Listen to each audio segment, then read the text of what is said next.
আসসালামু আলাইকুম রহমতুল্লাহি বারাকাতু। সব সময় সর্বদা ইসলামের উপরে অটল এবং অবিচল থাকার একটি গুরুত্বপূর্ণ দোয়া রয়েছে। রাসূল আকরাম সাল্লাল্লাহু আলাইহি ওয়াসাল্লাম এই দোয়াটি পড়তেন।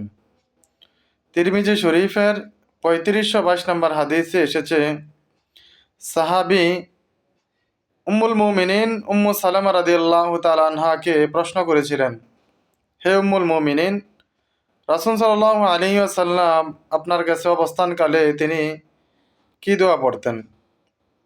তখন উম্মুল মুমিনিন উম্মু সালামা রাদিয়াল্লাহু তাআলা আনহা উত্তর দিলেন যে রাসূল সাল্লাল্লাহু আলাইহি ওয়াসাল্লাম আমার কাছে অবস্থানকালে তিনি একটি দোয়া বেশি বেশি পড়তেন।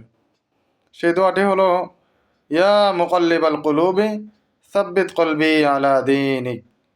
এই জন্য এই দোয়াটি আমরা বেশি বেশি পড়ব, যাতে করে আল্লাহ রাব্বুল আলামিন আমাদেরকে ইসলামের উপর, দ্বীনের উপর সর্বদা অটল এবং অবিচল রাখে।